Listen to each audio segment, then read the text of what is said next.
For some people who know how to swim, it's gorgeous and glorious. For others who don't, it can be stressful. Exactly, exactly. We want to keep it fun and enjoy and get some enjoyment. Certainly we don't want a stressful situation, Wendy. So it's National Drowning Prevention Week. You've got some great tips for our viewers out there to stay safe. Absolutely, Dawn. What we'd like to talk about this morning is actually the ABCDs of water safety. And I'd like to just maybe take a few minutes and we can start with the letter A and B. And letter A, of course, is active adult supervision. And basically what that means is that if you're not within arm's reach, you've gone too far. And, you know, very often we'll see, you know, parents, especially around waterfronts like the ocean, you know, sitting quite a ways back from the kids. And even though they might be watching them, often they can be distracted. So we need someone who's active that's going to be watching the kids. Let's go to the B's. Absolutely. You know, the thing is with the B's, and that's barriers. And this is especially for backyard pools. And often what we see is three-sided fencing, with the house being the fourth side. And the danger with that is as kids get a bit older and they can unlock those patio doors, next thing you know, they're in the water. And what we would like to see ultimately is four-sided barriers with a self-latching fence that kids can't get into.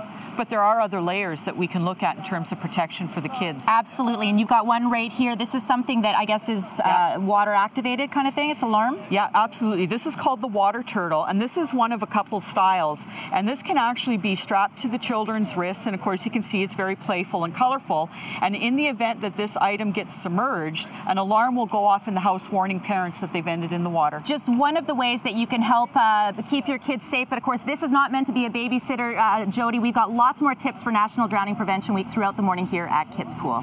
Yeah, hanging out here at Kit's Pool, that's for sure. Thanks very much, Jody, and good morning to everyone. It's National Drowning Prevention Week. And Dale, first off, there's lots of education available for anyone that wants to be able to assist someone if they need to, right? There is. There's classes in the local pools, life-saving classes, basic CPR classes. Bronze Medallion is the one that a lot of people know from the Lifesaving Society. Exactly, and before we get into things that people can do if they aren't a strong swimmer, let's identify what drowning looks like. First of all, we all assume it's like what you see, it's like, Yeah, that's not the case. There's not going to be a lot of yelling. They're struggling for a breath. And here you've got a victim. He's doing the ladder climb. Eyes wide open, head back, struggling to get his mouth above the surface for a breath of air. Okay, so literally someone who doesn't look like they're smiling on their face and having a good time, they could possibly be in distress.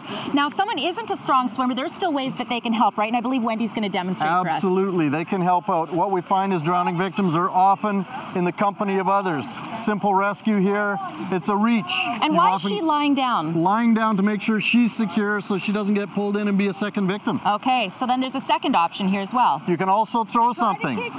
Wendy's making this life jacket a little heavier with water. She's throwing it out to him. Now he's got something that's making him buoyant.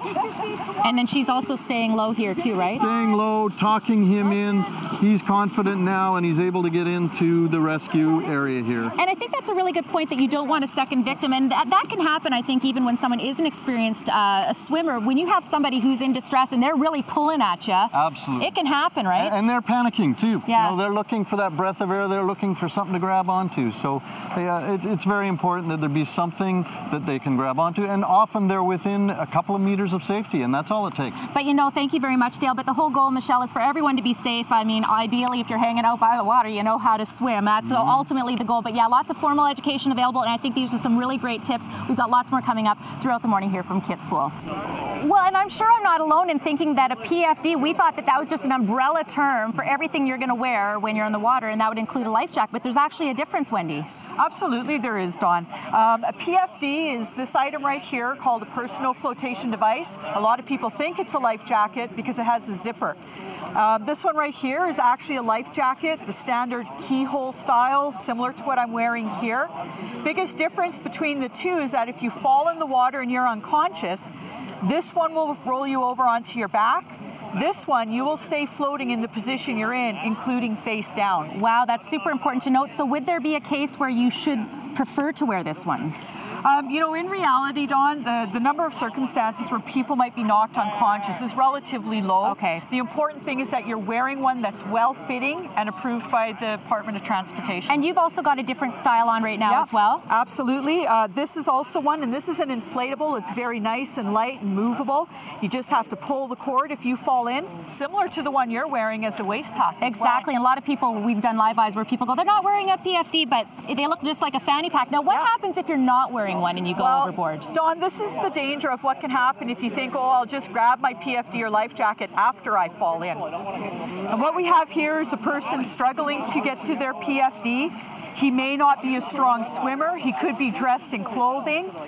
You can see where he's trying to find the other armhole. Oh, and by now he could be gulping up water and everything, right? Absolutely. Yeah.